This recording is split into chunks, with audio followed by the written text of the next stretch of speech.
Ladies and gentlemen, just please turn to the person beside you and tell them welcome.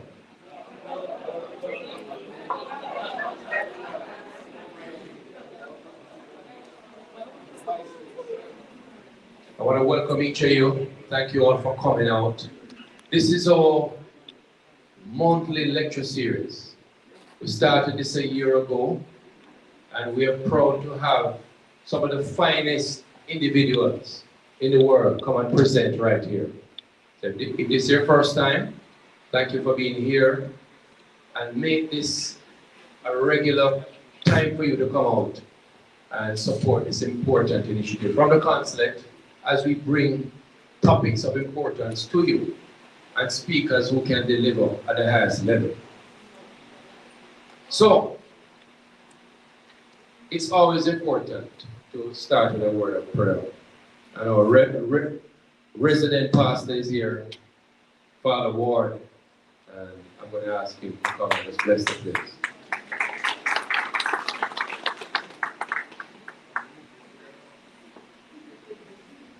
You won't be collecting an offering, man.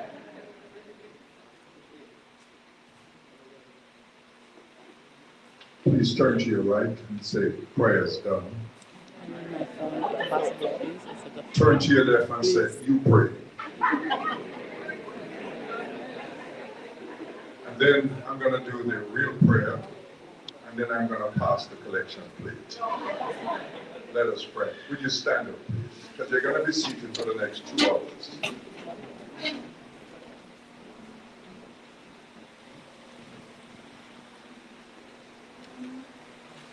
The God of all creation is with us.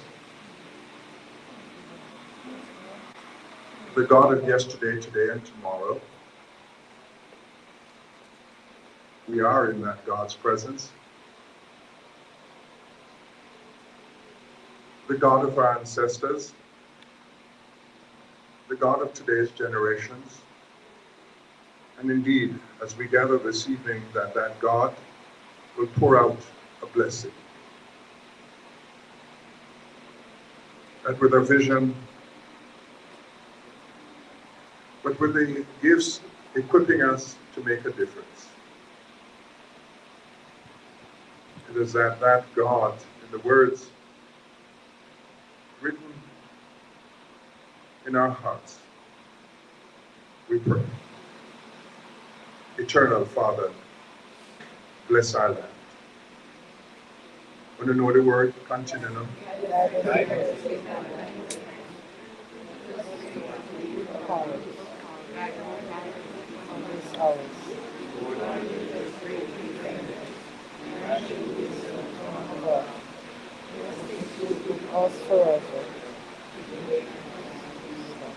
Amen.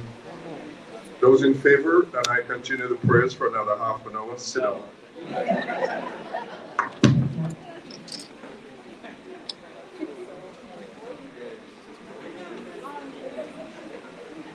Thank you so much, Father Ward. I'll be recognizing some persons as we go along, but first of all, I just want to recognize man of the moment, Consul General Miracle.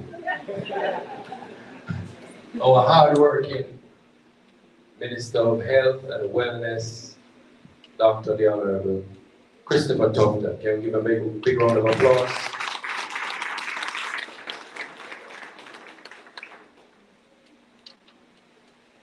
I also see Commissioner Barnes in the house, a gentleman who continues to serve the community so well. Many of us know him on the radio, and we know his excellent leadership also in the community. Commissioner Barnes.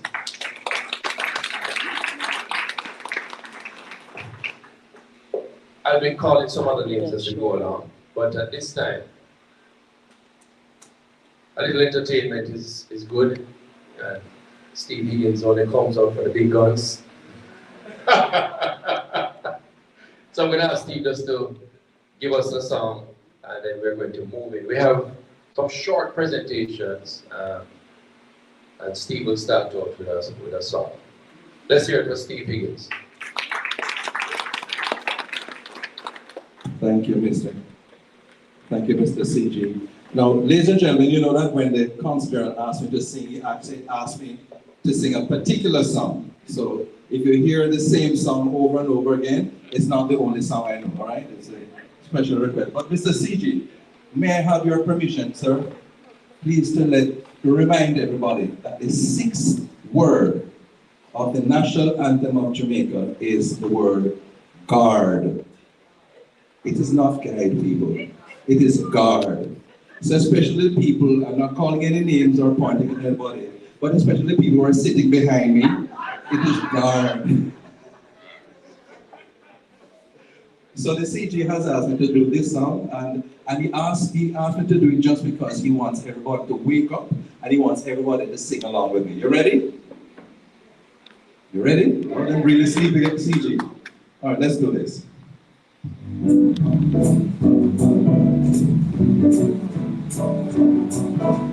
L is for the way you look at me. O is for the only one I see. And V is very, very extraordinary. And D is even more than anyone that you adore. And love is all that I can give to you. Love is more than just a game for two. And two, when love can make it, take my heart, but please don't break it. Love was made for me and you. Whoa. All right. Minister, your side is side A. What here say L? Everybody, L. Louder, side A, L. Your side B, O. Louder, O. Commissioner Barnes, O. V, this side V, and this side D. Ready? A one, a two, a 1, 2, 3, and L is for the way you look at me. This side, and O is for the only one I see. And B is very, very extraordinary, and E is even more than anyone you adore. And love is all that I can give to you. Love is more than just a game for two. And two, when love can make it, take my heart, but please don't break it. Love was made for me and you. Whoa. Love was made for me and you. Love was made for me and you. Love was made for you. Thank you. Thank you very much, Mr. Higgins. You know, singing and laughing and having a good time is part of good health. You agree? You can't sit down and not stress out about this, that, and the other. We have to have a good time as well. So thank you very much, Mr. Higgins. I've been training him for years, so I'm proud of him. Right? Very good. Ladies and gentlemen, their amazing work takes place from the diaspora supporting Jamaica and our healthcare system. And I want to publicly again thank members of the diaspora for your ongoing support. We have many persons here from the medical profession, and the half has not been told about your dedication, mission trips that you do, the love and support that you give to Jamaica land we love. We have persons from the diaspora who are not even from Jamaica, who have decided that they are giving back. And two gentlemen recently, they came to a 5K, Jamaica High Five, and they work at Memorial, and they decided that they were coming down to give some free operations. And 5 brain surgeries were done, free of cost. They were able to procure all the materials that they needed by applying for grants on their own. So they carried everything and gave back to Jamaica. And I want to recognize Dr. Norman Ajiboye from Nigeria.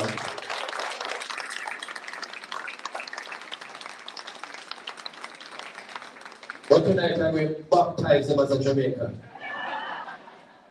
Thank you so much. We're going to play a video, Mandy, and then he's going to say a few words.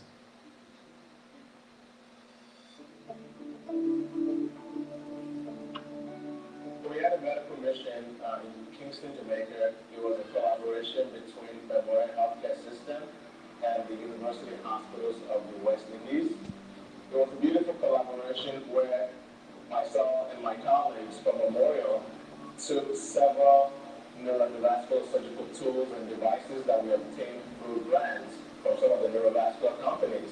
And we traveled down to Kingston to work with some of our esteemed colleagues in Jamaica.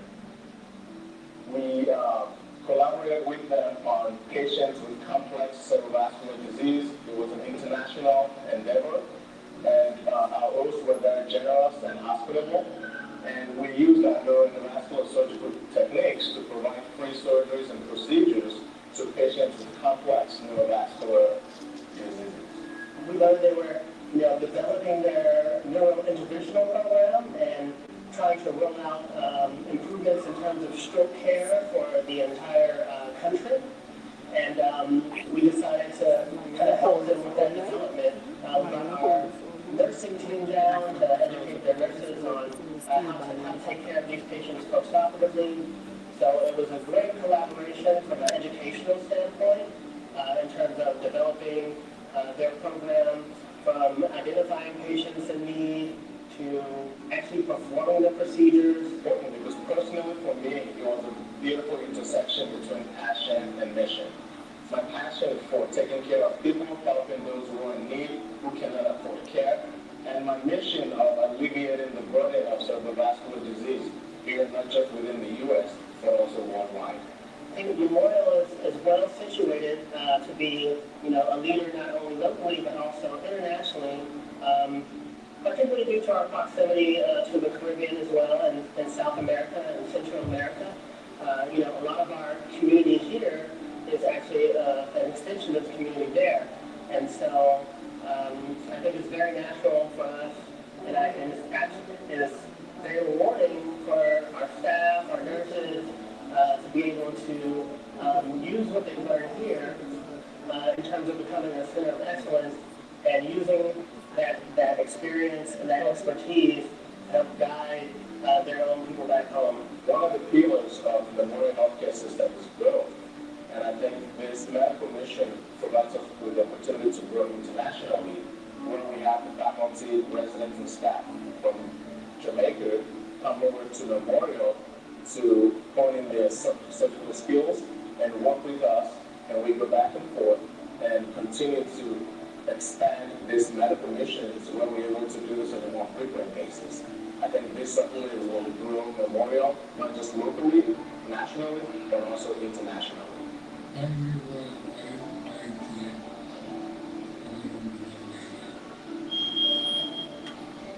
you. From the beginning of the day, I'm going to break down to the program of the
Minister Tufton, and one of them is that I will be coming out with my own book. I'm speaking it into being, right? But at this time, ladies and gentlemen, we want to give a special welcome to our minister. Thank you, sir, for your service. We appreciate you always taking the time out. He's been here in the community now about at least 7 times, and sharing and giving updates, answering all the tough questions that we may have, and also being a part of the partnership here in the diaspora. Let's give it up for Minister Dr. Christopher Tufton.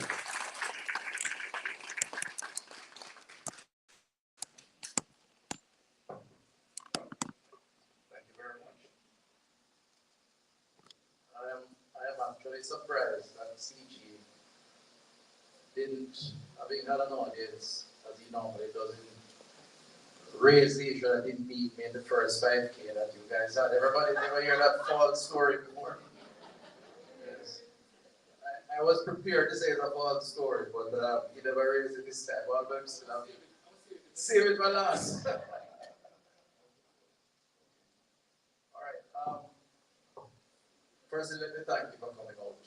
I really appreciate it. I see that the seats are all taken, and there's some standing room. I don't know if CG can assist, or the operators with up to extra chairs. Always happy to be back in the diaspora. Florida is closest to home, and so I know you keep in touch, if not via social media, via travel, whenever travel is possible, because I know you work very hard. I've been here for the last few days, myself, and a number of other Jamaicans. A few of them are here with me at a project financing conference down in Coconut Grove, where a number of financial institutions, multilateral and others, gather with some policymakers. Myself and Mr. Clark were there, looking at financing some projects in the Caribbean, and participated in that. Lots of projects going on in Jamaica. Of course, I will restrict my conversations to the health space. And I know you have a lot of questions, because health is extremely, did I say controversial? Let me use another word. It's extremely emotional. And it generates a lot of emotions. And I appreciate that. And so I am always available to respond, whether directly or indirectly, as I do oftentimes. But I've been asked to address a particular issue for the next 15 minutes or so. And that is in keeping with CG's lecture series, the issues of NCDs. For those who are medically inclined and those who apply themselves, if they are not, you'll know what NCDs mean, right? Non-communicable diseases. Really, I shorten it by saying lifestyle diseases. But really, diseases that you acquire based on how you live and the choices you make. Salts, sugars, fats, alcohol, tobacco, lack of rest, or the opposite. Okay? And because of that, and in some cases it's genetic related also, but for the most part, it's the environment in which you exist. What is interesting about this topic, and you don't mind if I stroll away from the podium, I'm a lecturer originally. I used to teach at the university, so this is kind of how I normally do it. What is interesting about NCDs and COVID, and okay, I'm going to be selfish and put a plug in for the COVID book. You know why I did it? Because I think there needed to be an account of the COVID experience in Jamaica. And there are a couple of people here who have come to me and said they have already bought it. It's on Amazon. I was hoping to get a few copies, but I expect CG to get it tomorrow or the day after. But COVID generated substantial anxiety and fear in the world. In fact, I'm prepared to say, without any risk of contradiction, that in the last 100 years, it is the one single event that caused humanity to be fearful and anxious. I think that's a fairly, right? When I say humanity, I say rich, poor, black, white, Indian, everybody on the earth. And that is why it is so extraordinary. That's why it's so unprecedented.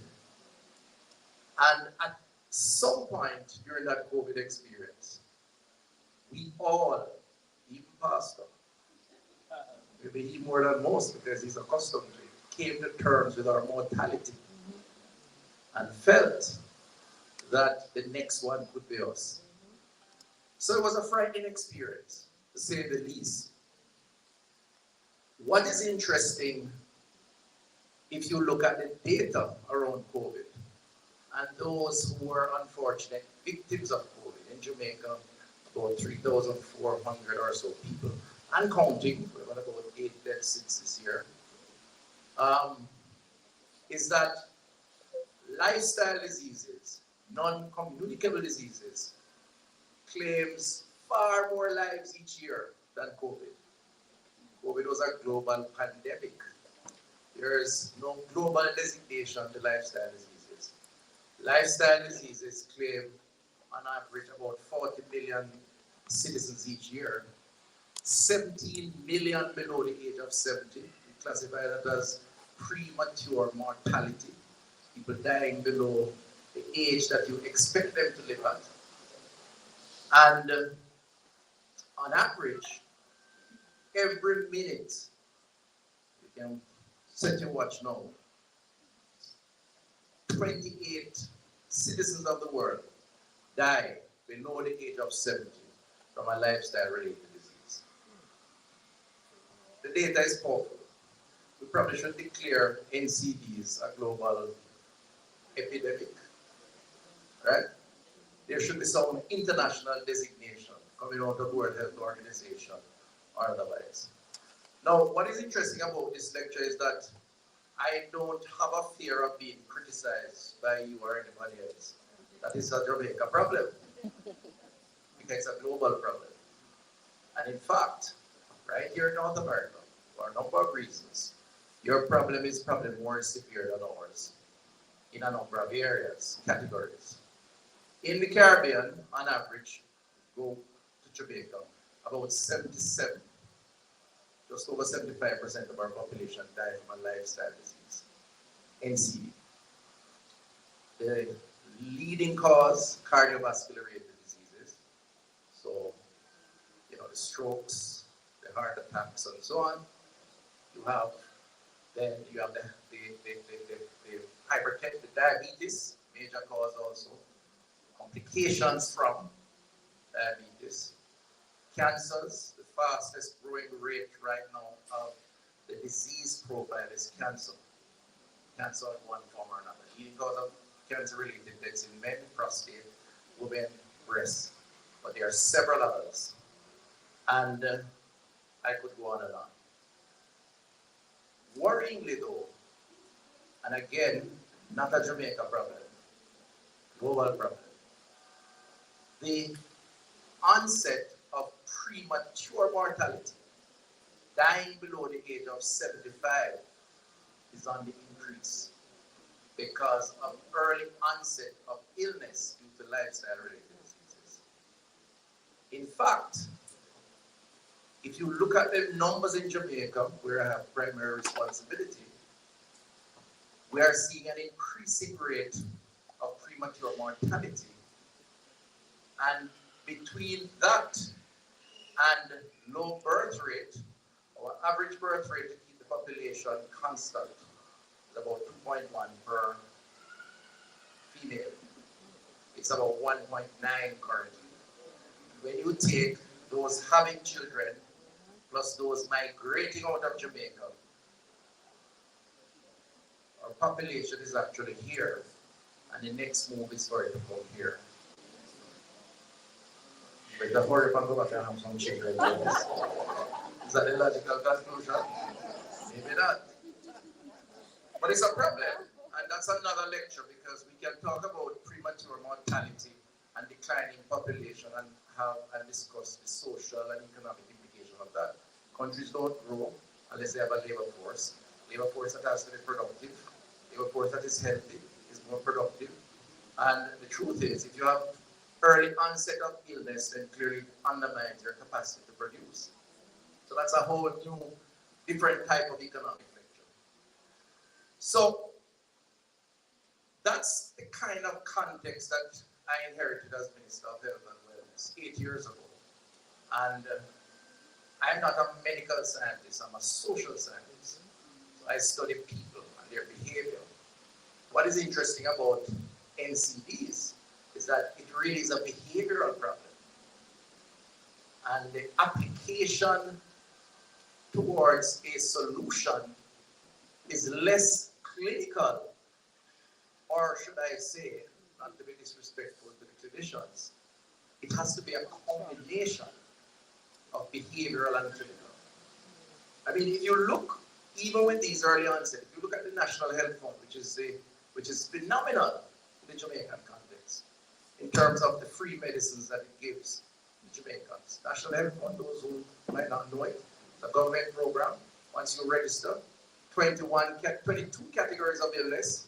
No matter whether you're rich or poor, you qualify, you register, you have those sicknesses, you can go to the health fund, buy the drugs at a discount to the private pharmacy. If you go to a public hospital or health center, you get it free at the drugstore window. Special health drug for the elderly program, special provisions for them. It's an amazing program. Won a lot of awards. Just to put it up plug for my administration, you know how to do it now and then, right? We have increased the number of sickness categories under the NHF from 17, where it was 8 years ago, to 22. In other words, we have added additional areas because of the increase in the prevalence of those illnesses. Cancer has been one. We have added free screening for prostate, $1,600 per year for every man over 40 for a free prostate screening, and also for breast cancer screening and for cervical cancer screening. So we have tried to apply a clinical approach to deal with the problem over many years. And by the way, that is also a global issue that the world has to confront. In Jamaica, having looked at it, I say, we see about 3 million visits to our health centers and hospitals each year. 1.4 million visits to our hospitals, 1.6 million to our health centers. Not 3 million people, 3 million visits. People go back more than one time, some of them. We hospitalize about 190,000 Jamaicans each year, staying on average 5 days or less. Just about maybe a little over 1% are dispatched to the morgues. The rest of them go back home to their families. Okay? Now we can complain about the weight and all the other issues, but the truth is they go back home to their families, and they are better off when they go back than they came. But the truth is our health infrastructure has not developed over time, and I'll come to that in terms of one of the responses that we give. But here we have a problem where we have a sick population, which is getting worse, and the question is, how do you respond to that? How do you come to terms with that? So one of the first things we tried to do, we said, okay, we're going to have to do a plan. And in fairness, there was a discussion around a plan when I went into office, so we kind of took it and modified, adjusted, and put that together. And that plan sought to ensure, though, in a more meaningful way, that we embedded the behavioral sciences in the clinical sciences. So we tried to nudge people into more health-seeking behavior, while educating them about exactly what is happening to them or will happen to them once they make certain choices. It's a free country, you can make any choice you want, but these are the likely consequences of those choices. And so we, being the marketer that I am, I taught marketing and business in school, so I decided that we were going to brand a few programs to try and get reach and impact, so people could be convinced to take up those programs. So that's what Jamaica Moves was about. Jamaica Moves is a very simple concept. It basically looks at Jamaicans and what they enjoy, which is partying, right? Everybody loves a party. Caribbean people. It's not carnival, it's dance. It's not dance, it's house party. Even the church, we love to jump up and make sure that the spirit flows, right? the right spirit of right. And what we basically did is to say, okay, we're going to create the same party atmosphere, but we're going to extract the vices from the environment. So when we brought people together with Ding Dong on the stage, Ding Dong created the hype and the emotional connection in keeping with this culture of enjoyment, but the only thing we served was water. And the only herbs and spices that you could discern was around the periphery. We couldn't get rid of them guys. We let them sit on the side. And they were enjoying the herbs and spices. That's a part of the Jamaica culture too. But it wasn't allowed on the grounds. But at its peak, Jamaica Moves was packing in 5,000 people in Portland. Dancing for 5 hours. The Ding Dong and the dancers. Not Ding Dong, not just him. Sweating. Getting an amazing workout. And the only thing we offered was water. And by the way, we sold the virtues of water. We said, rehydrate. Water is the best thing for you. And it worked. And it has been working. And though it has scaled on for a while, it is coming back. But that's one major program. To the extent that we can be proud as a country because Jamaica Move has now evolved into Caribbean Moves. So there's Barbados Moves, St. Kitts and Nevis Moves, Trinidad Moves, and they're basically taking our concept and have applied it as a regional response to getting people to do physical activity. But we have done other things. Nutrition accounts for a large part of the contribution to your medical state. And so we have now in the Ministry of Health what we call an executive chef. Never had before.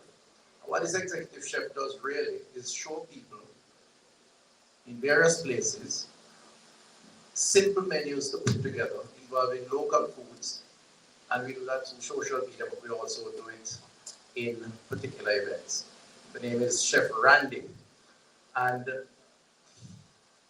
I worked with him this past week down at the Jamaica Observer where we had a health screening program where I worked with him to produce sardines and scotch bonnet and onion. Anybody like that? Yeah. My favorite sardines. If you like material and you want me to feel good, just give me some sardines. You see how cheap I am? No big fuss. But nutrition was key. Screening. So, the other thing we noticed about the statistics around lifestyle diseases and its consequences was that nearly 50% of persons who are suffering from a lifestyle disease, hypertension, diabetes, all the others, don't know that they are so affected until they have a stroke or a heart attack. They don't know that they have high blood pressure. They don't know that they have diabetes, or we call it sugar, until circulation problems and you have to amputate. So what we decided as a response to that was that we needed to take screening to the people as opposed to wait on the people to come to us. And so we created a program called Know Your Numbers. I don't know if you have seen that on social media. And last year, we did 125,000 screenings. On average, each person may do 4, BMI, blood pressure, blood sugar, and maybe one other. And we do additional stuff. So we basically go into the communities, we create an excitement atmosphere, and we screen people. Now what is interesting about that is that a number of people we screen, we have to dispatch immediately to the hospital. I remember a lady from Mandeville Market, a vendor, about high 50s, early 60s, and when we checked her blood pressure, she was like a walking dead woman, pretty much. So we had to arrange to take her immediately to the Mandeville Hospital, where she was admitted, and she lived to tell the tale. And there are a few examples of that. Same for diabetes, high blood sugar level, which you have to recheck, because it depends on what's happening at that point in time. But if it's really elevated, then we do checks and we follow. And what we do is collect that data, put it back into the primary healthcare system, and then do follow-up. So technically speaking, we are tracking people by helping them to understand what their numbers are, and then hopefully give them counseling to reduce those numbers. Hypertension, lower of salts, etc., etc. And that program has been going very well. But we have done other things. Diabetes is a major problem in the country because of our foods. 300 Jamaicans each year on average lose a limb. 98% of them who lose a limb, they lose it from diabetes, uncontrolled sugar, or diabetes. And we have created a program called New Limb, New Life, which basically is a branded program that gives them a prosthetic limb.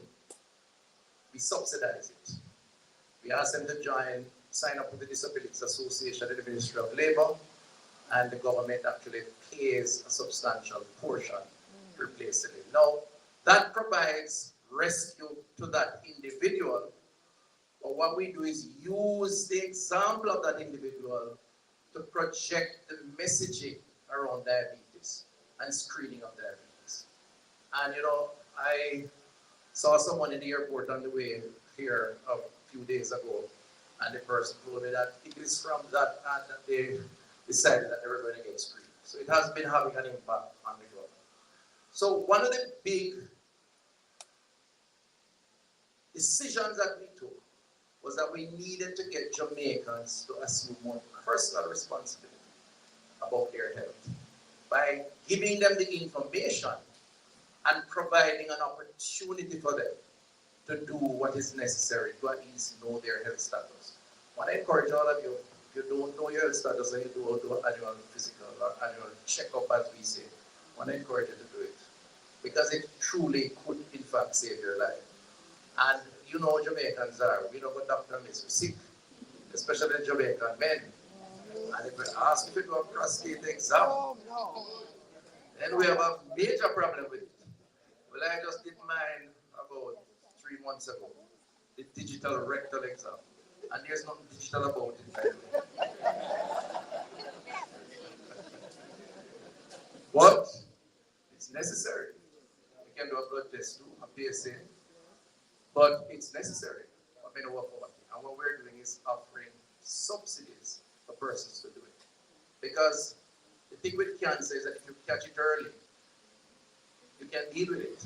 If you wait until you start feeling the symptoms, it may have gone too far. And everybody hates the word big C, but early detection truly saves lives. And so we encourage that kind of messaging. Now, what does that mean in terms of the response and how we manage that response? There are different levels of health care service provision in the country. Our system is built on the UK system, which has a primary system, which is the health centers, 325 of them, right across Jamaica. The intention is that there should be a health center within 10 miles of every citizen. Now, Jamaicans live all over the place now, so I can't guarantee that that is the case, but that was the original intention. And the health centers represent the community health care. And it is one of the most important responses. In fact, during COVID, it is the community health center that provided the best response during the COVID pandemic. We never took a lot of vaccines, 30% of the population. What we got were the community health aides going in the field, going in the communities, going to the homes, visiting people, giving them advice. And they do that on a daily basis. Now we're reforming that to ensure that our primary healthcare system is improved. We're fixing up our health centers under a program called Operation Refresh, putting air conditioning in the waiting areas because global warming, it's very hot. Clean bathrooms, ensure water catchment system sort of thing.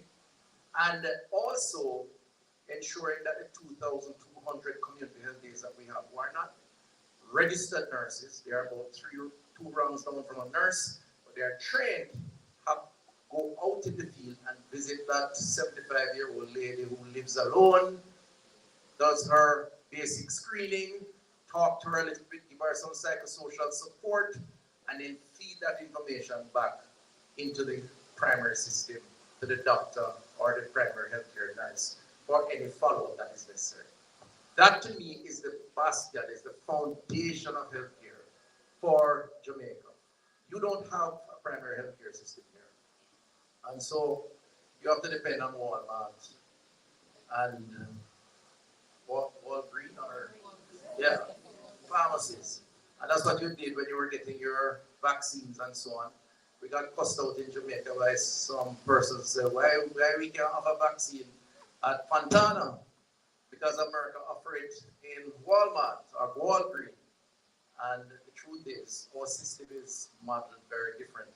Not that Fontana can't give vaccines, but the pharmacists will have to be trained to administer vaccines. And I could go on and on. So sometimes we compare apples with oranges. But the primary healthcare system is now moving in a direction around a life stage approach where ultimately we will screen everyone who goes into a primary healthcare system. So that Know Your Numbers initiative that goes into communities will now be available in a health center. And that's the reform that is critical that is now taking place to address screening, early detection, and hopefully to control and stem the onset of early illness and premature mortality. It's a process, it's not going to happen overnight, but it is on its way and it's taking place now. Now on to the secondary system. In recognition of that NCD challenge that we have, lifestyle-related challenge, we have to now restructure healthcare to provide more services that will address persons suffering from these various conditions. And so we have an old hospital infrastructure. You know, up until now, the last time we built a hospital in Jamaica was probably 30 years ago. I think that was the Bayfront Hospital. The population has grown. The demand for hospital services have grown. And that's why you have a lot of wait. That's why you have, and not to mention a population that has propensity for trauma is amazing. And I can give you examples of it. I stay on the road. I don't stay in my office. On average day in Sablamar, Westmoreland, 4 people turn up at A&E with bike accidents. None of them wearing a helmet. And they crash head on, going in the opposite direction. Because they follow the white line. Because they're all drunk. Not all. Some of them. In fairness, not all. You're a Westmoreland man, so I don't want to ride. But it's true. The bike taxi is the big thing in Westmoreland. So a bike will carry 4 people. It's a taxi. Can you imagine 4 people on a bike going in a direction? Nobody has on a helmet. One day I toured the male surgical ward and asked 2 guys, 80% of the population were bike accident victims. Broken bones. So I said the 2 sit beside each other. I said, well, they hit up in each other. I said, whose fault? He said, why not my fault? I said, your fault. No, not my fault. And invariably it's nobody's fault. And they have the helmets, but they don't wear them. So we are prone to high trauma. And that is a societal problem. It's a behavioral problem. Now, we have to provide a bed and a surgeon and an operating theater for those people. But it is what it is. It's just the way the society operates. And we do try. We have embarked as a government on the largest capital expenditure in healthcare infrastructure since independence. And it's not an opinion. The dollars and cents supports this. Okay? We're spending over 300 million US dollars to improve. We're building out or majorly improving 5 hospitals and building a new one between aid, GOJ funds, and financing. That $300 million US dollar has been determined. I can tell you that. Spanish Town Hospital right now is building a 6-story building. They're now digging the foundation. We'll have new operating theaters, new A&E, more bed space, more specialized services, brand new, 6 floors. And it's happening now as we speak, right? That's a positive. That's a $45 million US dollar investment under the IDB program. If you go to Montego Bay, and I know you asked about Cornwall, so I won't spend too much time until you ask me. But yes, one thing I never saw my friend and colleague across the aisle from the parliament talking to you about Cornwall on social media, right? You know what I'm talking, right? Right. And it's fine. That's what it's supposed to be. But Cornwall Regional has a brand new 250 bed hospital, um, Western child and adolescent. That if most of the money comes from the Chinese, that will be the only adolescent and children hospital in the Caribbean.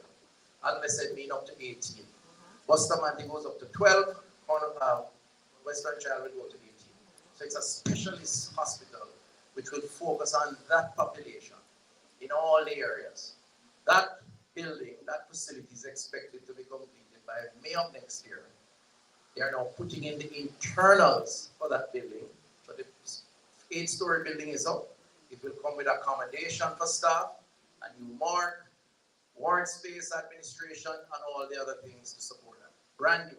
And every piece of equipment will be new. Cornwall Regional beside it, which is undergoing a major restructuring, we will start phasing in floors as early as this year and then go into next year. So it's a 10-floor building. That facility will have every single thing in it new. New tiles, new windows, new doors, new operating theaters, 7 actually. I think it'll be 7 in Cornwall and 5 over Western. It will be new diagnostic equipment. In fact, a big part of that money is going to be spent buying new diagnostic equipment. So CT scans and everything.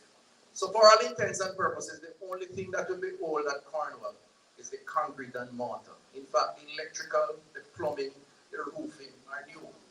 And that's what we did. We rescoped the project as opposed to just fixing the ventilation system to realize that the hospital was really decrepit and needed overall. But combined, which is the point I want to make, you're going to have 750 beds concentrated in Western Jamaica and a lot of specialties. In fact, I'm going to come to the biggest challenge we have, which will be an appeal to you, which is the HR at the end. We go to Maypen, we're going to market to renovate that and add some additional. We have reopened the one up in Northern Clarendon, new hospital in Northern Clarendon, I've been a senior moment, which was closed. Like Chapelton Hospital, does 50 beds. We're going to make it into a 24-hour facility. We are in the market now for St. Anne's Bay Hospital, and we're completing the rerouting of the ring road at the University Hospital of the West Indies, making way for another 6-story building for a new wing at the University Hospital of the West Indies, another 40 or 50 million. So, all told, we are modernizing our health infrastructure. We're doing 2 other things that I think are worth noting as part of the modernization, which will help with our sick profile. We're digitizing our patient records. As of now, if you go to Maypen Hospital, your patient identification number and your history is on a digitized platform.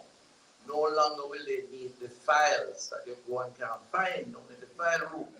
You know about that, right? We're now doing Spanish Town. And we have already networked over 100 health centers and hospitals, which will then lead to 1 file, 1 patient, and the transmission of the patient history from one institution to the next. That's a game changer. That's a game changer.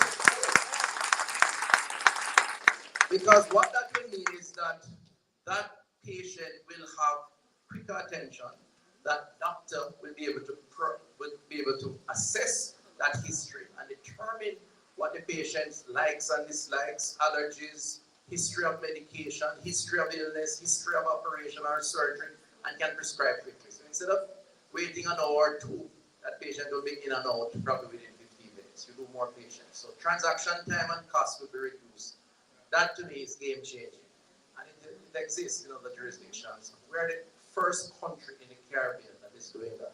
And we're spending about $15 billion US on the first phase, and that is operating. The other thing that we're doing is we're adding more doctors and nurses. No, sorry, before I get there, we're also moving for the first time into the leasing of diagnostic equipment. So one of the big complaints you get is that people go and they can't get a CT scan or an X-ray because the machine not working. You know the problem with that? The problem with that is that we don't have the technical people to service those equipment. Oftentimes we have to send abroad. In fact, we have workmen living in Miami. We have workmen living in Europe for some of the more sophisticated equipment. They have to fly down to fix them because we have nobody in Jamaica to do it. So what we have done is change the dynamics where we are now leasing and we are now considering the tenders. A few companies, internationally connected companies have placed bids on this, where they will put the equipment in the hospitals. They will maintain the equipment and we use the equipment. When the useful life is expired, they'll change it and put in a new one. That will solve a lot of the problems on the major, more sophisticated equipment. It won't be for all equipment, but it will be for the ones that are most important.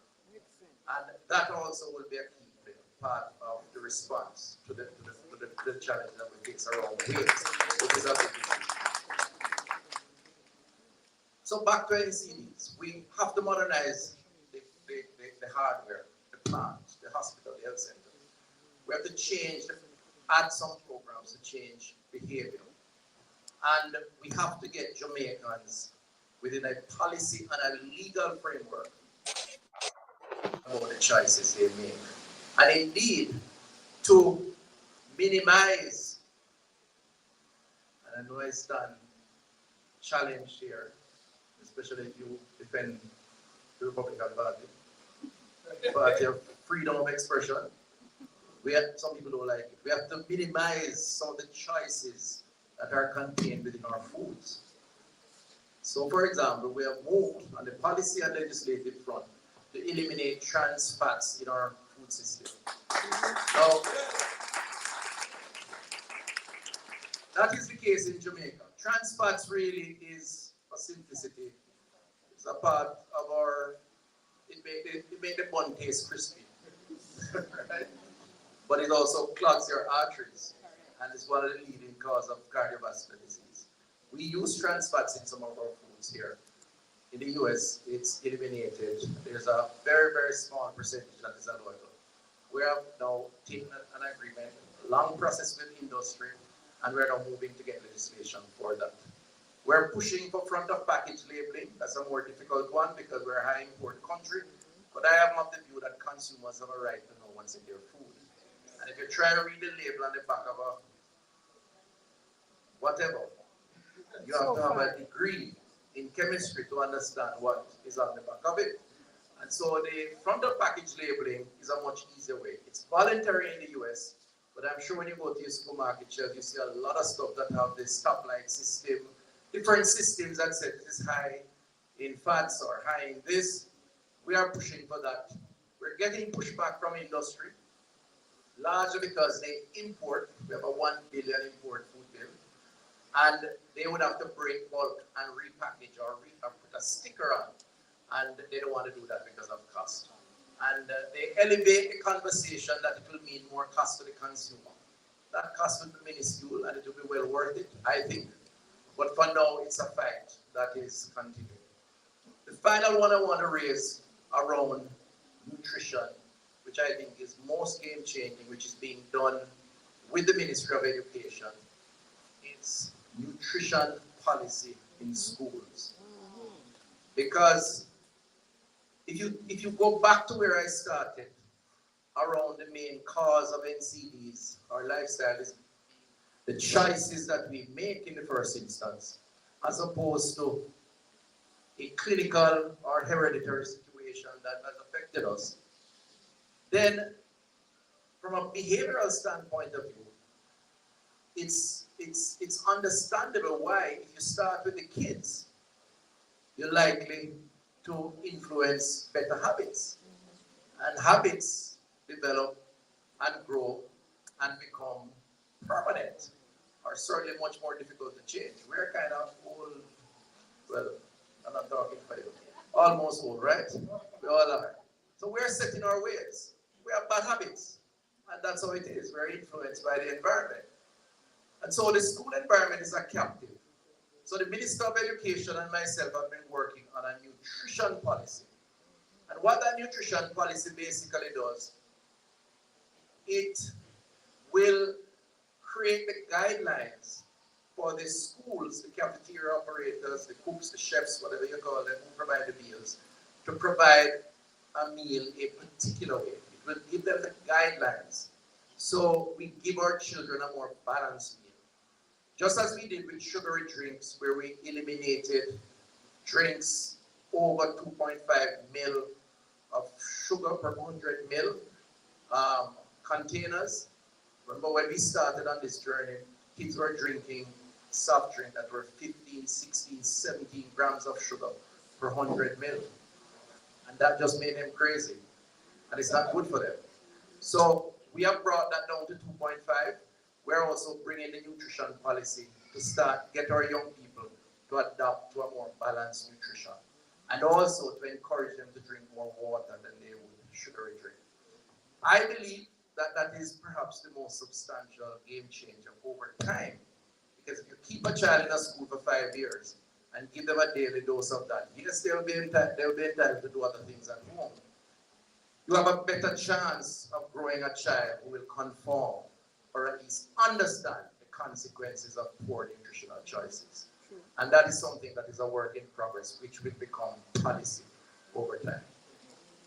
So let me close with the issue that I believe may be most relevant to you and your connectiveness with the diaspora, with the country, as persons who are Jamaicans or friends of Jamaica.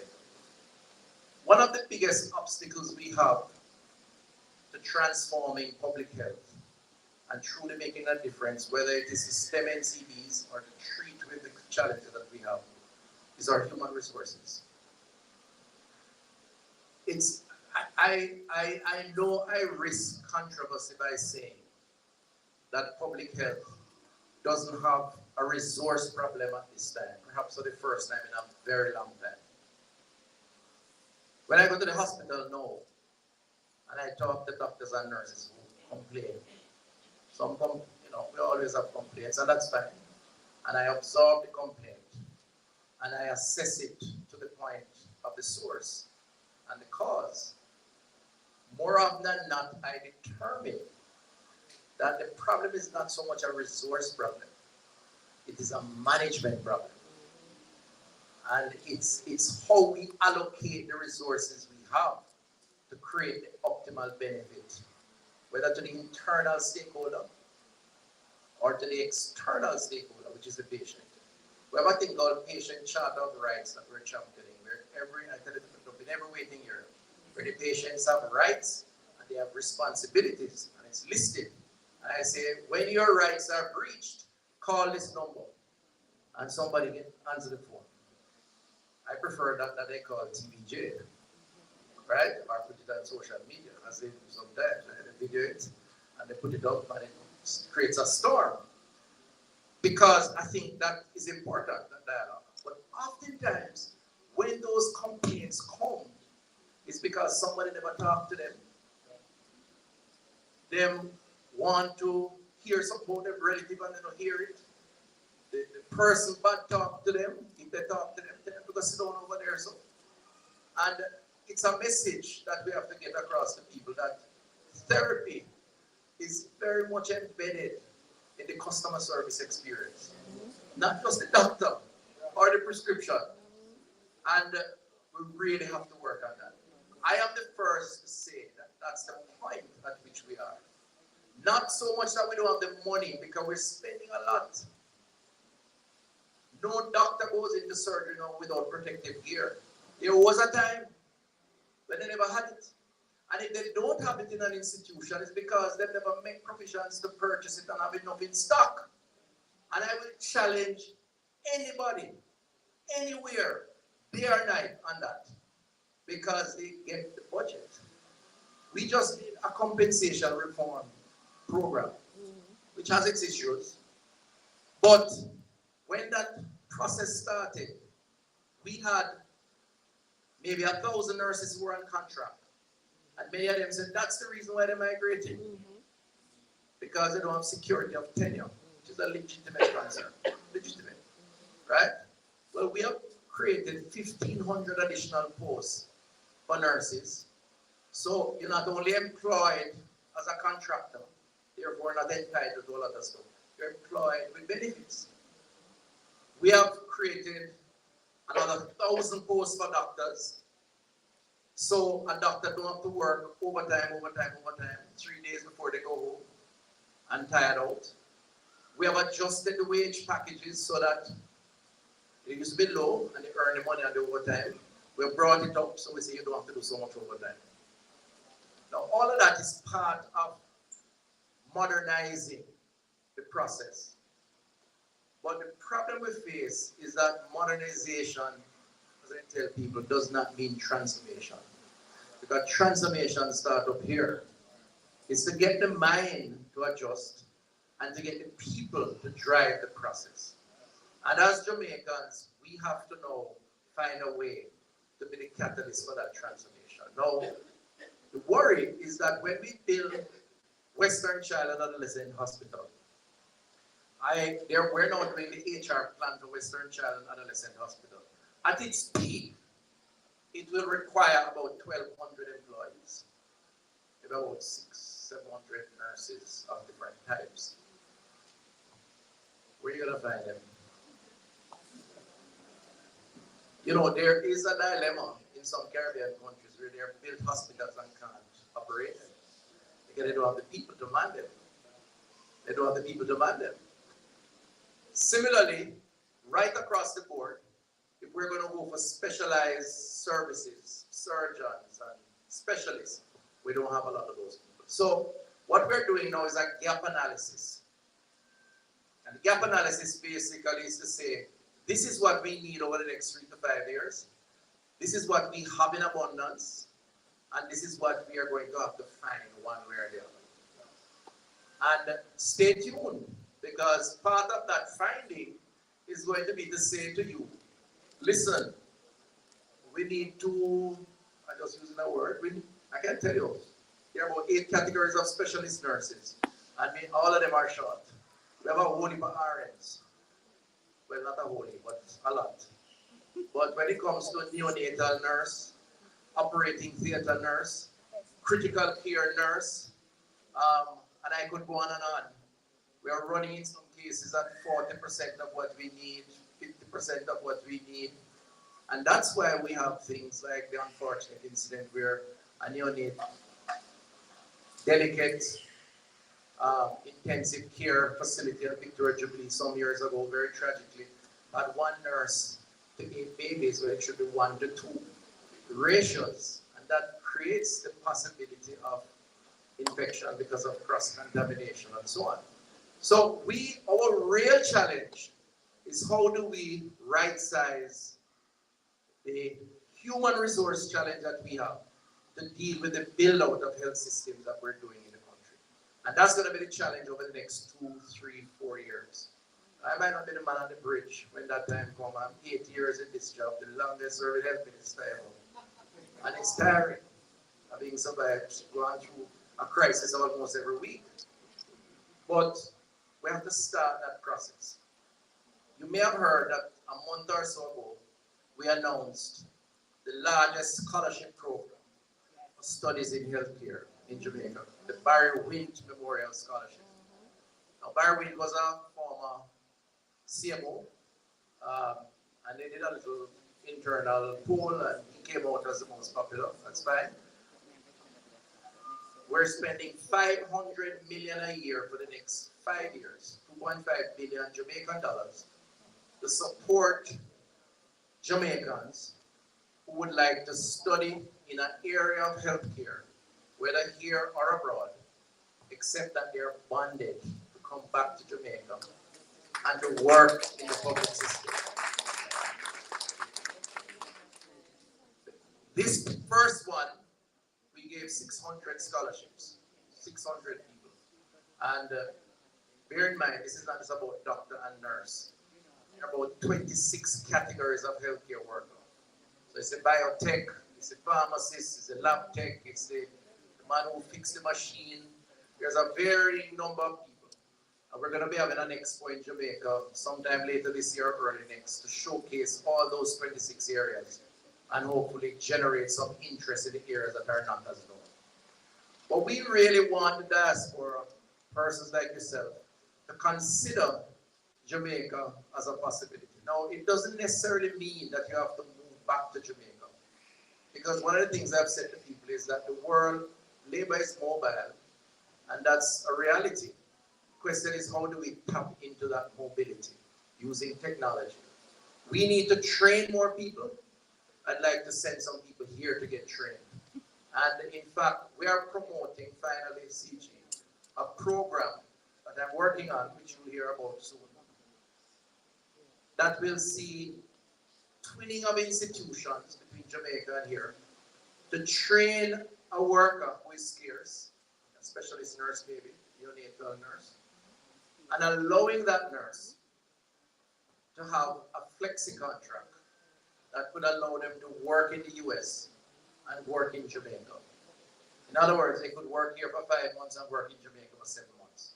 We have been championing and advocating for that cause because I believe that a lot of people, maybe some of you, would probably prefer to live in Jamaica if you could work some US dollar at the same time. And to me, it's worth trying. Otherwise, I'll tell you straight, we have already started discussions with countries that train medical workers. The Philippines, Nigeria, India, and other such countries. Cuba, of course, is the standard bearer for that. We have 300 plus Cubans in Jamaica. And we're going to make a strong effort to recruit and to train. But if we have to recruit, we're going to recruit because others are recruiting us. We're going to recruit others if necessary. So ladies and gentlemen, that's my story of the Jamaica health system, and that's possibly how you could get involved. Thank you very much.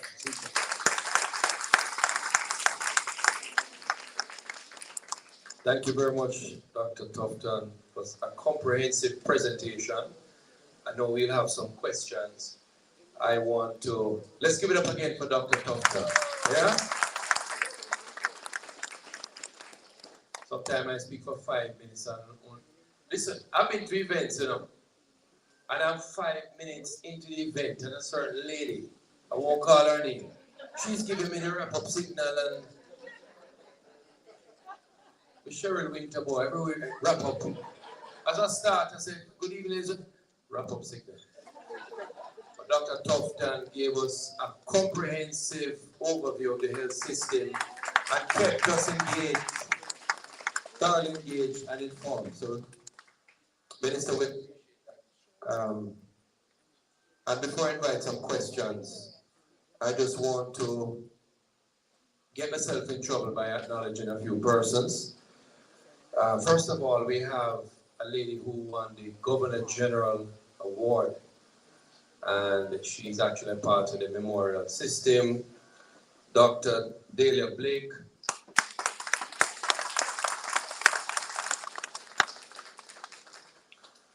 She came down and was part of the diaspora conference, and recently in our Jamaica we adopted the Barrett Street Clinic, right? Barrett Town, right? And we had a number of persons from the community. We had 20 persons who flew down to be a part of the diaspora conference and the adoption of the clinic.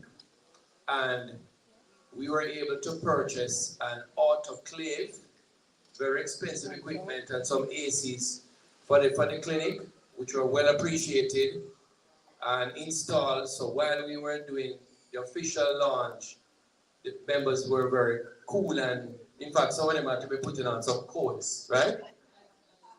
So I want to pick up the high five team.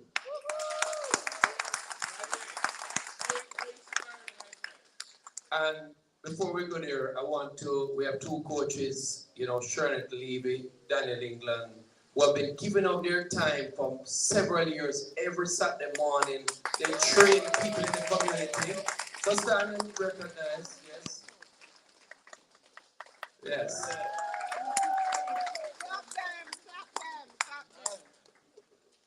Right, so we want to say we appreciate that. I want to recognize, they've stepped out.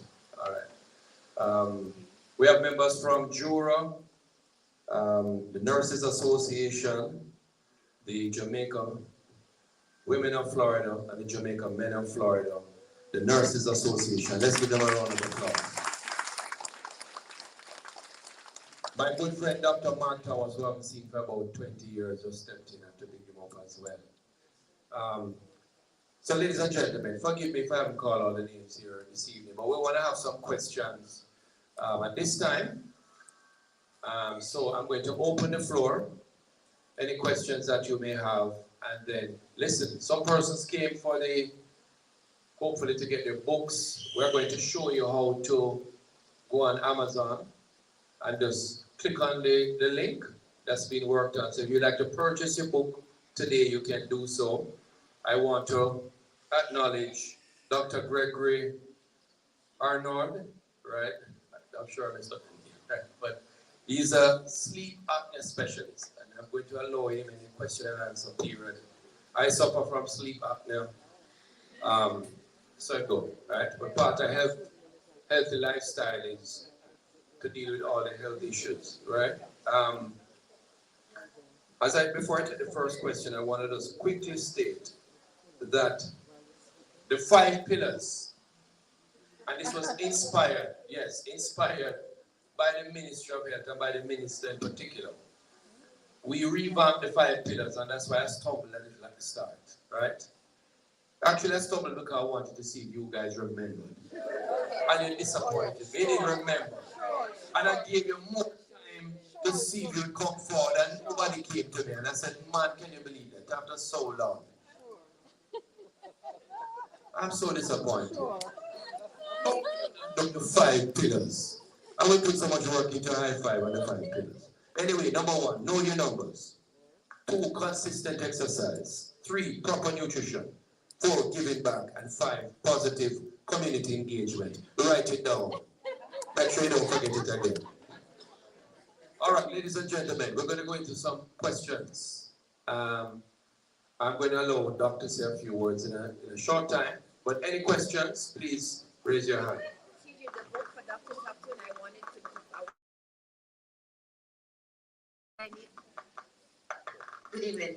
The book for Dr. Tufton, I wanted him to sign it, but that won't happen today. So how will you? I'm assuming you're coming back next week.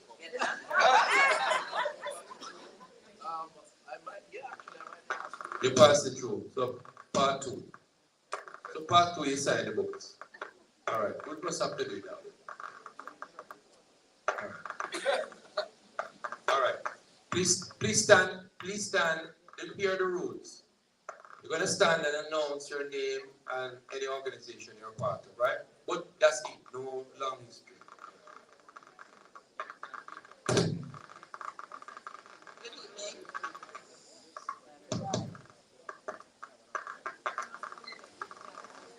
Good evening.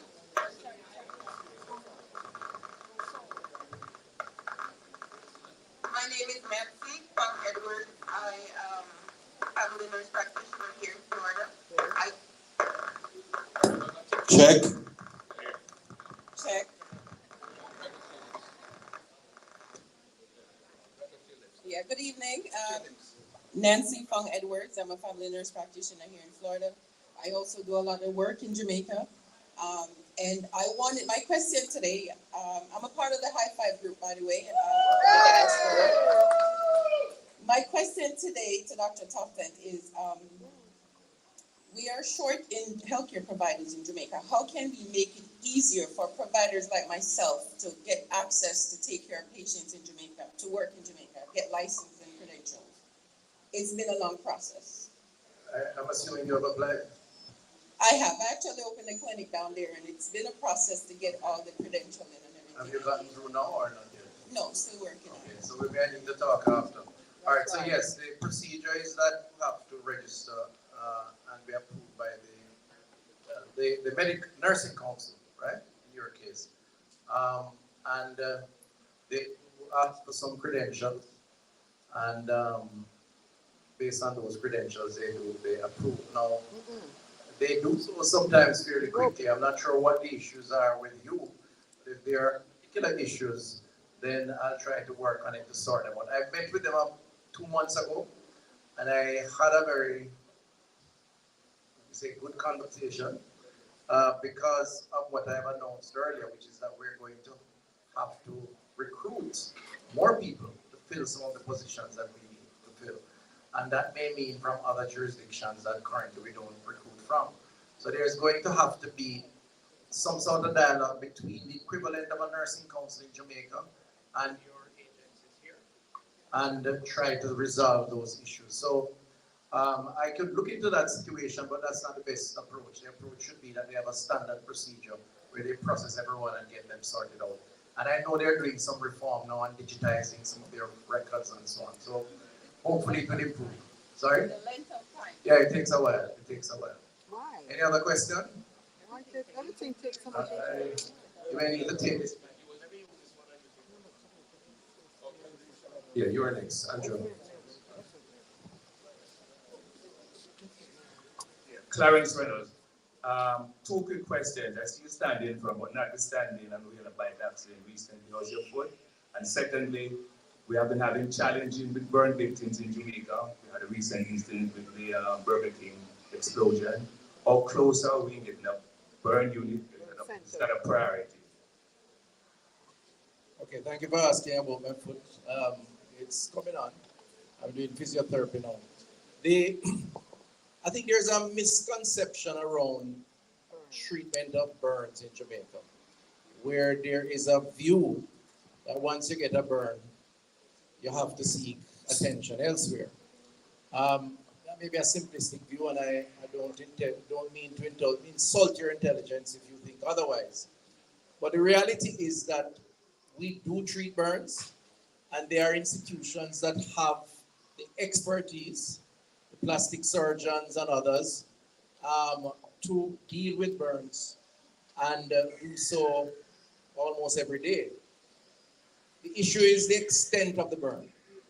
So if you get advanced burns, then you may need to be flown out, as we have had in the case. In the case of the Burger King person that dominated the news, I got involved behind the scenes when I saw the news, and I was assured by the doctors, the specialists at KPH, that the patient was stable, was recoverable, and they were applying the appropriate treatment.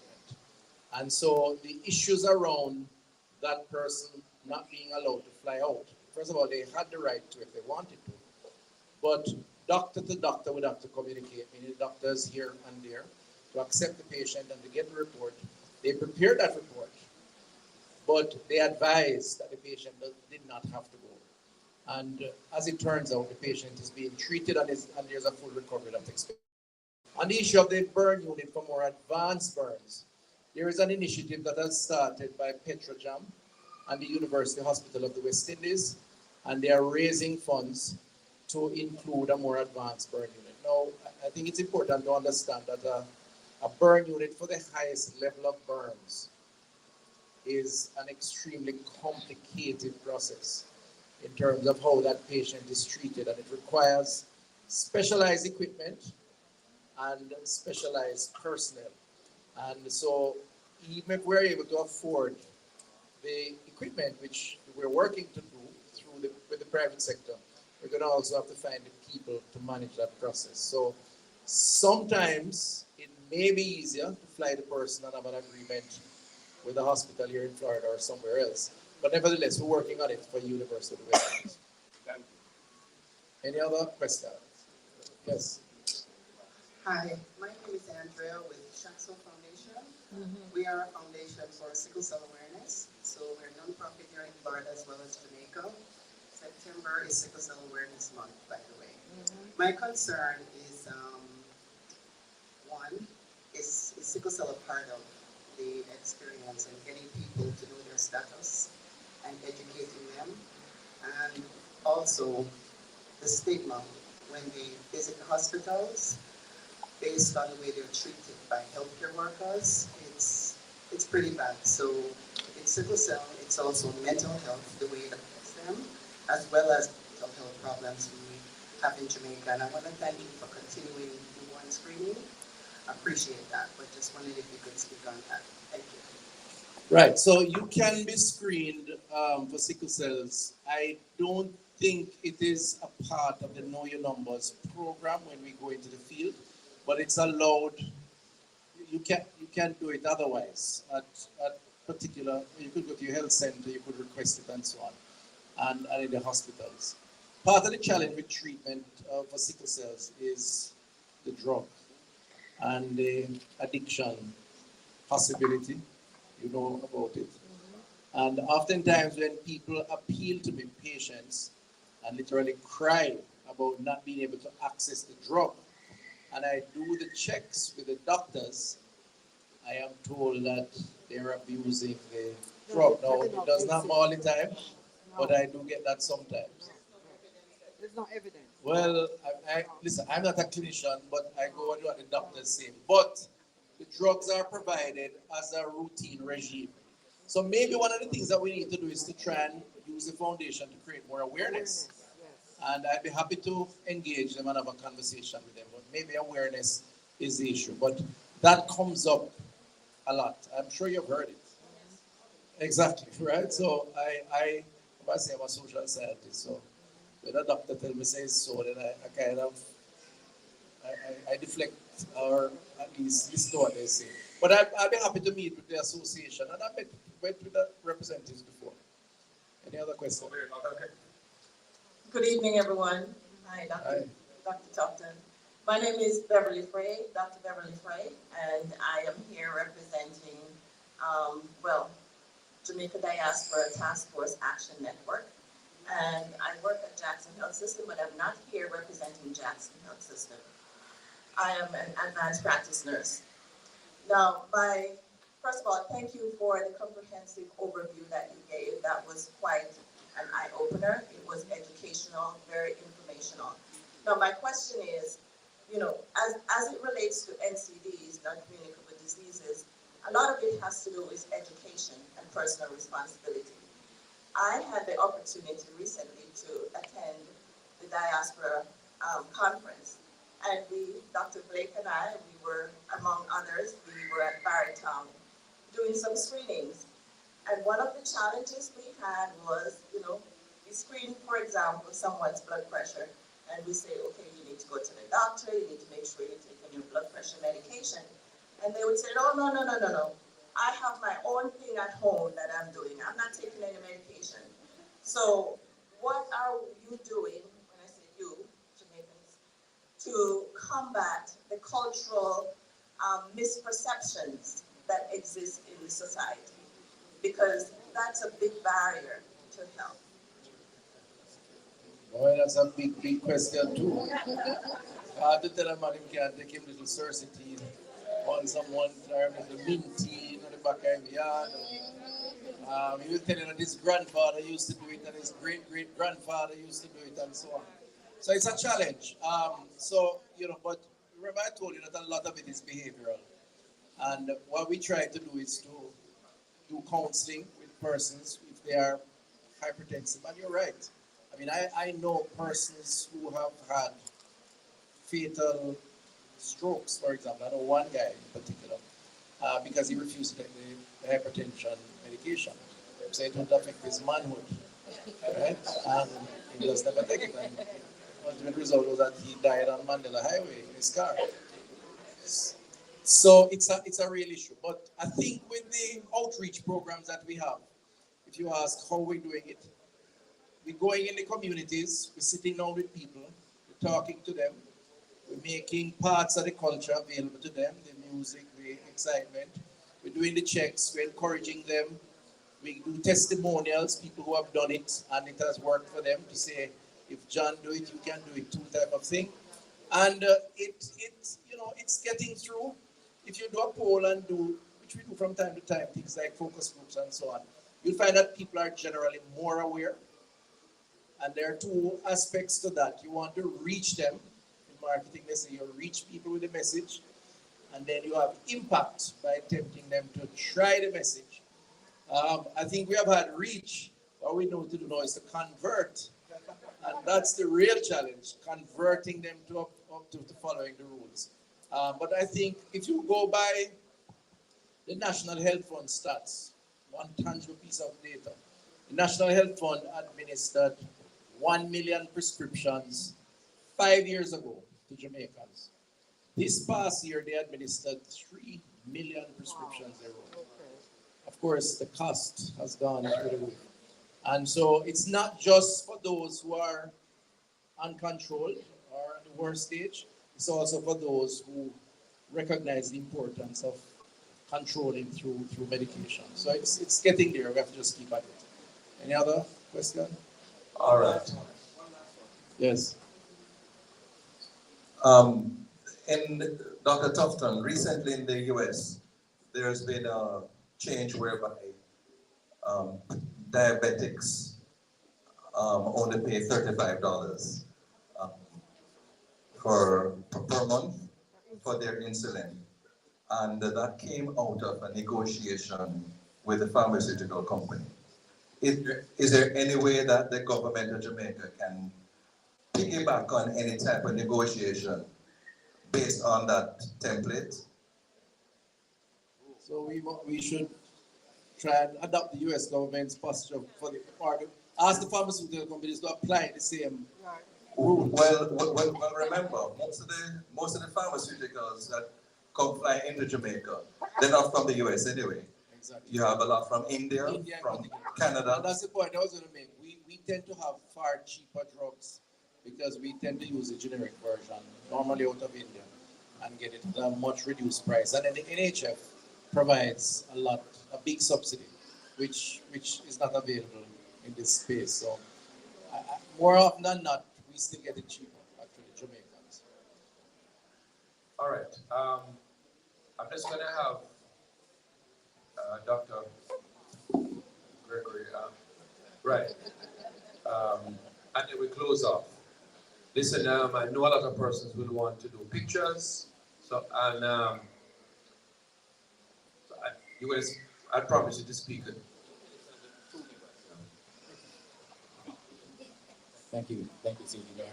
I just landed here from Kingston 4 hours ago, and thank you for the invitation, Dr. Tufton. And as I've been trying to work towards bringing more awareness to a condition that affected my family, it's affecting a number of people in this room, and almost a third of the Jamaican population based on Dr. Tufton's assessment. Most of us may not realize that we're all here because of God's breath that he put in our body. And that first breath is given to us as we live today. And we all don't know when the last breath will be here. But we do realize that while we are awakened every day by his grace, that there are things that we don't realize that happens in sleep. And sleep is the connection where God rejuvenates, restores, and repairs our mind, body, and soul. There's a condition called sleep apnea that's plaguing this world, just like we're looking at COVID and various types of NCDs. We're looking at more than 1 billion plus people worldwide are unaware of the series of sleep apnea and how the symptoms of these issues and or the consequences are deadly. Does anybody here know somebody that snores? I'm sure everyone does, right? Snoring is an indication of the symptoms of sleep apnea with you not getting sufficient oxygen to the airway space, causing increase in blood pressure, causing insulin resistance, causing weight gain, causing increased risk of heart attack and stroke, mental illness, Alzheimer's. We're looking at dementia, glaucoma, erectile dysfunction, motor vehicle accidents. The list kind of goes on and on. Each and every one of us have to take the priority to understand the way that you manage your health will be the way that you prepare for your day. So I just published a book called The Wake Up Call, How You Sleep is How You Live. And more or less this was something that I felt that not just where my family was from in Trinidad, but across the Caribbean, where Jamaica being the largest English-speaking territory in the Caribbean and being plagued by these same events of having pauses in breathing in your sleep and unaware of it. I thank Dr. Tufton for his transparency and his encouragement, as well as his support in helping to bring this message to the public. So I just want to say thank you again, CG Mayor, for this opportunity. But it is an important process that we have to realize that this is not something that you want to keep ignoring the signs. If you're dealing with a snoring partner, if you're waking up throughout the night, you have to go to the restroom, you're waking up with dry mouth, you're tired, you're fatigued, your blood pressure is rising, your sugar levels becoming difficult to understand and manage, you are the candidate that should have a sleep study. And as he said, you need to know these numbers. You need to know what your oxygen level and your heart rhythm is while you're asleep, because it's just as important as while you're awake. So I do invite everyone who would like to get information about How You Sleep is How You Live, this book. It is available on the ebook for free. I just left from Waterloo and Port Moore, Fontana, where it's now available there, and heading over to Montego Bay on October 12th. So I'm excited to be a part of this family here in Jamaica, and as we're all trying to better ourselves as individuals as well as the country at large, I thank for the opportunity for this chance to bring more messages and more awareness to something that most people are not aware of, and hopefully it could save not just your life, but many people around in our families as well. Thank you very much. It's not doctor, it's Gregory Arnell, I'm a respiratory therapist. I'm speaking it into being, my brother.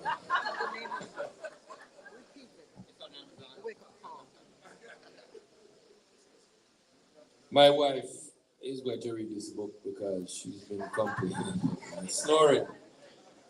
But, ladies and gentlemen, there's one question that the incident at the Montego Bay Airport. You want to ask Minister to address that? Okay, thank you. All right, so again, this has been a widely circulated news item and generated a lot of outrage, and understandably so, particularly those of us who use our airports. I didn't get too involved in the initial stages because it was being handled by the transport portfolio, Minister Vaz, because the airport really falls under the Ministry of Transport. And he was making the rounds, explaining what was happening and so on. But eventually I had to, because I felt that the information was not as transparent as it ought to be. And there was an impression being created. And coming on the heels of bad ratings by the US authorities over Jamaica and travel to Jamaica, which includes health services, I thought it was necessary to respond. So what really happened is that the two airports, the two international airports, are operated by a private provider. It's a Mexican company that doesn't have anything to do with the nationality, but and they basically have very long-term contracts to run the airport for profit. And there's an agreement that they have, which includes ensuring that all the necessary provisions are in place. Those provisions does include emergency services. I mean, nowhere in the world you have an international airport that you don't have emergency services, right? Ambulance, fire engine, and police and all that sort of stuff, for obvious reasons. It's their border entry, and the activities there don't pose a particular risk. In this instance, what the operators did, they had an arrangement, but it was an arrangement which was a contracted arrangement with a private entity, private hospital, private provider. And that to me, the fact that you have to, I can understand why they have a private hospital. In fact, that hospital is closer to the airport than Cornwall Regional is to the airport, right? But the mobility component of the emergency response, I was a little surprised that they didn't have that based at the airport. Apparently that arrangement was for people to call when they needed it. So this unfortunate incident took place, very unfortunate. And by the way, they have a sick bay at the airport. And I believe they have nurses there, and they are stationed there. We have medical people there too, but we have port health. So we monitor people coming in to ensure they don't have temperature, yellow fever, vaccine, all of that sort of stuff. So we have people there, but not for that reason. So this unfortunate incident took place, and apparently they tried to get to their private provider, who did not turn up, and then they resorted to call the EMS, which is our emergency response service, which emergency management service, which as a country we have. It falls under the auspices of the fire brigade, local government. But health is a part of it. So a lot of fire stations actually have an ambulance. For whatever reason, there was a mix-up in communication, and the patient was not taken to the hospital nearly in time. And the rest is history, as you know. But then it became a he said, she said, and who's to be blamed. And then Cornwall came into the mix. And of course, Cornwall is the Achilles heel for all the reasons that we know, because people have a perception that somehow Cornwall doesn't function. Cornwall as a service functions every day. Thousands of people go there. But because the building is there and unoccupied, there's a view that it's still there. So I wanted to just clarify that it wasn't Cornwall's. While we're always a stopgap for arrangements like those, because let me be fair, a public hospital, the main one in the parish, we must always be available and ready to do whatever is necessary. We could not be seen as the first stop to rescue that situation, because rightfully, the operators of the institution should have a facility on campus, on the compound. Since the discussion, they have now put an ambulance there, and that should be the case all along. That should be the case all along. This lady has a concern, raise your concern, because I like to get concerns raised. And you don't agree with me clearly, tell me. Huh? Of course, I said it's very unfortunate that he died. Very, very unfortunate. Yes. I'm not hearing you. Use the mic. My key concern is this. Yeah. We gave the Mexican company control of our ports, and we're not in compliance to make sure that it's being done properly. What's going to happen to them now? They're not going to collect their money, but there's no repercussions for them, and that's bad. I wouldn't say that. Let me tell you how the system works. But I get the point, and I appreciate the emotions around it.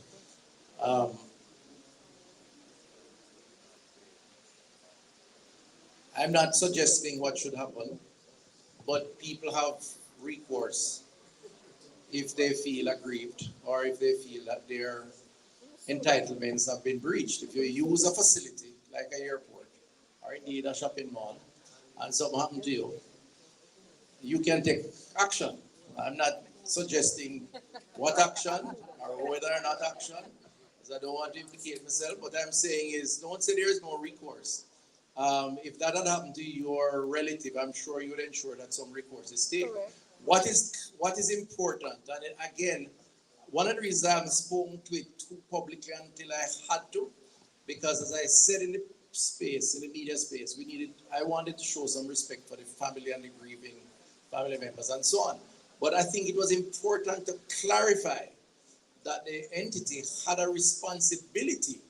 Now, they also, having not had that in place, deserves some follow-up action, which myself and Minister Bars have had discussions on, and I said publicly that we're going to have to find a way to tighten that up. That doesn't prevent family members from taking their own action, and I suspect that may be the case.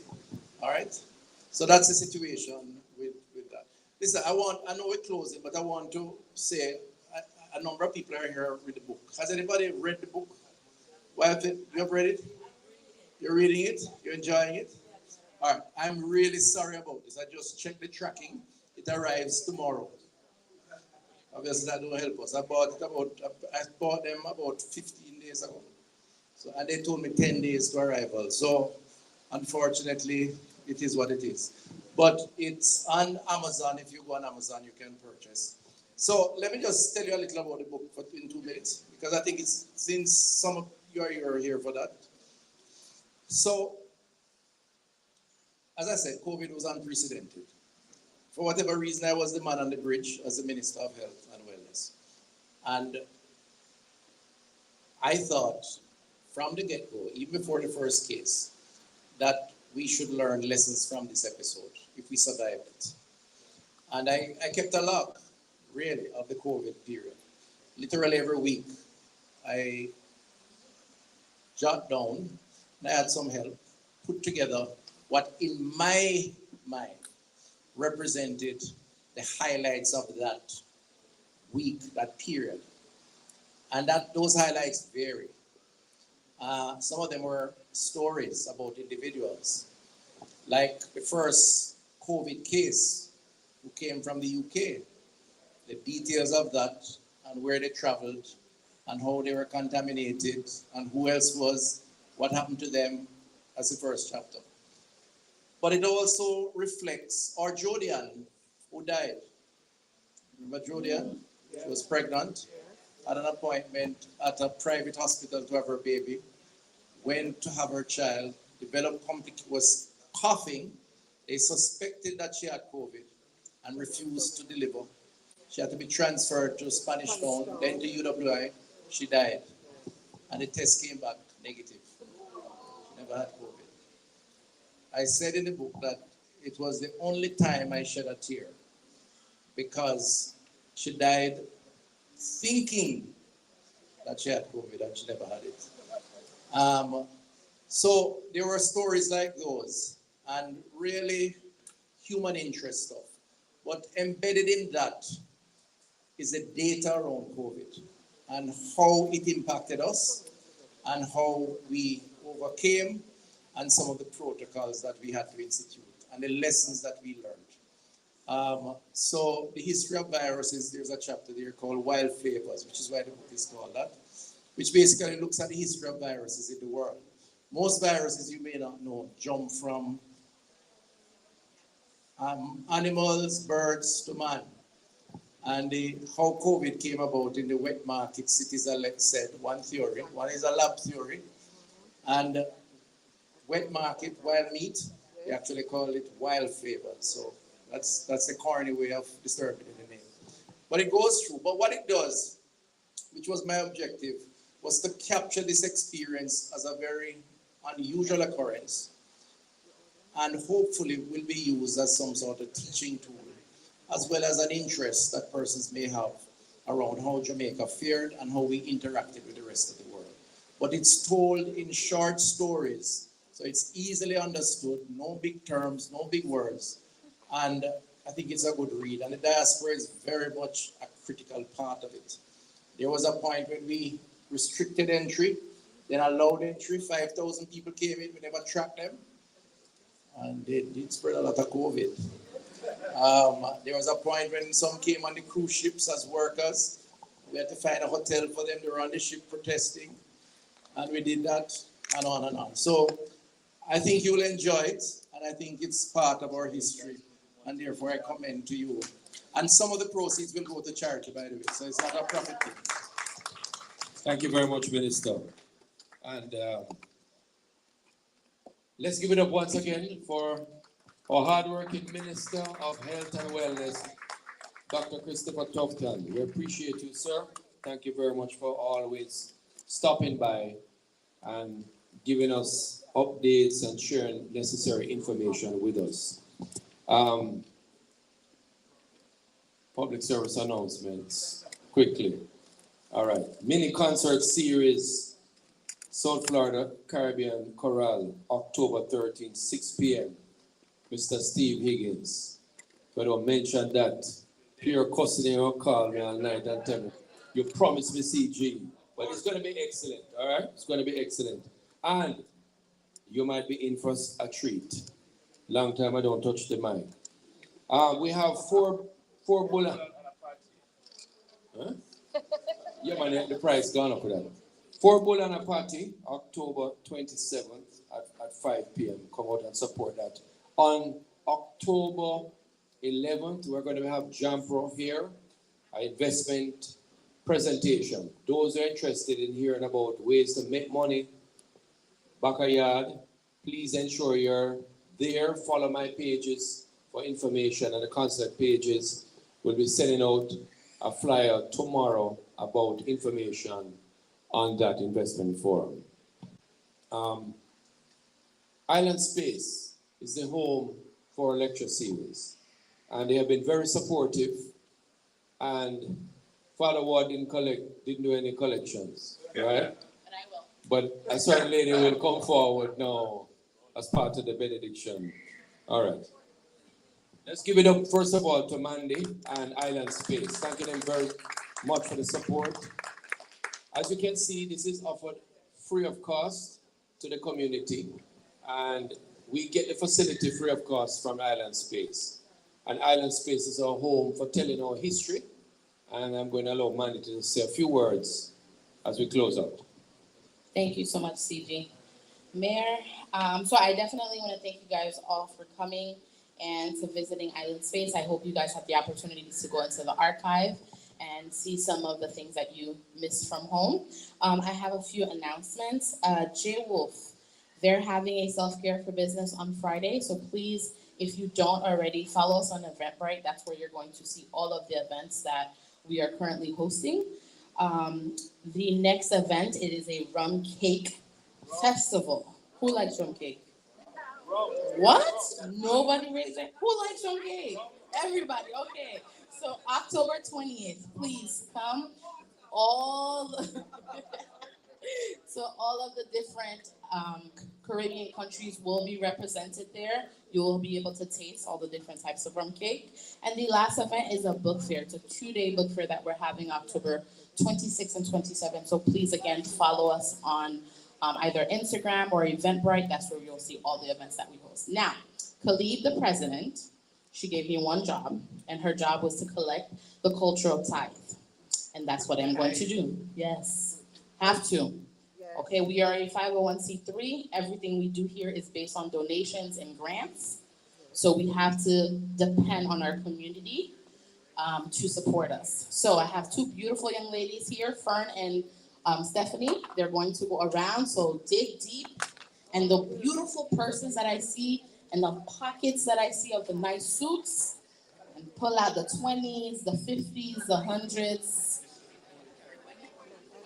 Yes, we are the only Caribbean museum in the entire United States.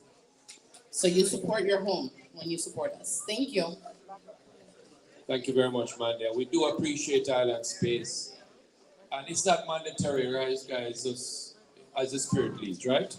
But let's support our own. Okay. Good evening, everybody. Thank you again, Minister. Thank you for everybody that's come out here. My Trini friend, thank you for the information you gave. Ladies and gentlemen, the Haitian community, if you've been paying attention to the news, you know they're under attack right now. So they're asking the Jamaican community if they can come out to a rally this Saturday that's happening at the Little Haiti Cultural Center, where they're asking just for support, for healing, so on. You know they're under attack. So they're asking the Jamaican community if they can come out and support at the Little Haiti Cultural Center in Little Haiti. Ladies and gentlemen, thank you very much all for coming out. Look forward to seeing you again at our next monthly series. You can close with a big round of applause. Thank you very much, ladies and gentlemen.